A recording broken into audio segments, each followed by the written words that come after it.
Hello guys, recently एक news channel से पता चला है कि चाइना नेपाल के गोरखाओं को अपनी पीएलए में शामिल करने के लिए काफ़ी ज़्यादा एक्साइटेड है। लेकिन चाइना ऐसा क्यों कर रहा है, समझेंगे चाइना की डिप्लोमेसी। तो सबसे पहले आप समझिए गोरखाओं के बारे में। तो ब्रिटिशर्स का भारत पर कब्जा था और 1814 में ब्रिटिशर्स ने नेपाल पर अटैक किया। ये वॉर 1 साल तक चली और नेपाल उसमें हार गया। लेकिन नेपाली सोल्जर्स की ब्रेवरी से ब्रिटिश कमांडर खुश हुआ और उसने ट्रीटी ऑफ सुगौली साइन की और 1815 में गोरखा रेजिमेंट बना दिया। अब ब्रिटिश इंडिया की तरफ से गोरखा रेजिमेंट ने बहुत सारी लड़ाइयाँ लड़ी। फिर 1947 यानी आज़ादी के बाद यूके और इंडिया में समझौता हुआ कि 10 गोरखा रेजिमेंट में 6 इंडिया के पास रहेंगे और बाकी 4 यूके के पास रहेंगे।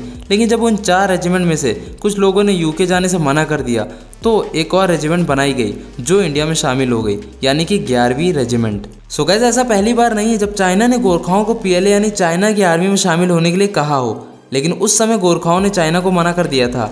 मगर आज की बात करें तो हालात अब पहले जैसे नहीं रहे, क्योंकि जब से भारत की सरकार ने अग्निवीर स्कीम निकाली है उसके बाद से नेपाल की सरकार इस स्कीम के खिलाफ है। उनका सबसे बड़ा कंसर्न यही है कि अग्निवीर में सर्विस पीरियड सिर्फ 4 साल का है, तो उसके बाद अग्निवीर से रिटायर जवान क्या करेंगे। और अब तो पेंशन वाला सिस्टम भी नहीं रहा। इवन 2023 में एक भी गोरखा इंडियन आर्मी में शामिल ही नहीं हुआ, क्योंकि उनकी सरकार ने ऑब्जेक्शन लगा दिया कि हमारे नौजवान तभी शामिल होंगे अगर उनके लिए अग्निवीर में नियम बदले जाएंगे। लेकिन भारत सरकार ने साफ मना कर दिया कि इंडियंस हो या नेपाली, सभी के लिए रूल्स एक जैसे ही रहेंगे। अब गाइस, चाइना को तो मौका ही चाहिए था कि कुछ रिलेशंस बिगड़े इंडिया और नेपाल के बीच और चाइना इसका फ़ायदा उठाए। तो जैसे ही चाइना को पता चला कि 2023 में एक भी गोरखा इंडियन आर्मी में शामिल नहीं हुआ, तो चाइना ने तुरंत ही ओपनली स्टेटमेंट दे दी कि हम गोरखाओं को अपनी आर्मी में शामिल करना चाहते हैं। तो गाइस, सवाल अब यही उठता है कि चाइना को आखिर गोरखाओं में इतना ज़्यादा इंटरेस्ट है क्यों। Reason number 1, diplomatic win. Nepali soldiers को पीएलए में ज्वाइन करके चाइना इंडिया को दिखाएगा कि देखो नेपाल के साथ हमारे रिलेशंस कितने अच्छे हैं। Reason number 2, Gorkha regiment Indian army की one of the most fearless regiment है। अब 1971 में पाकिस्तान के सिलहट पर 6000 पाकिस्तानी सोल्जर्स थे, उनके सामने हमारे केवल 800 गोरखास थे, मतलब केवल 13%। तब भी पाकिस्तान की आर्मी 9 दिन भी गोरखाओं के सामने टिक नहीं पाई। इसलिए चाइना बहुत एक्साइटेड है, क्योंकि हाल ही में हुए गलवान वैली इंसिडेंट से चाइना को तो अब पता लग ही गया कि इंडियन आर्मी कितनी ज़्यादा स्ट्रॉन्ग है। इंडियन आर्मी में आज के टाइम 40,000 गोरखास हैं। रीज़न नंबर 3, चाइना का ये भी कहना है कि यूएस, जो कि चाइना का सबसे बड़ा दुश्मन है, वो नेपाल के हाई ऑल्टीट्यूड वाली पहाड़ियों पर अपना मिलिट्री मॉनिटरिंग बेस बना रहा है, जिससे चाइना को डर है। अब ऐसे में अगर चाइना नेपाल को अपनी तरफ कर लेगा तो उससे यूएसए का खतरा थोड़ा कम हो जाएगा।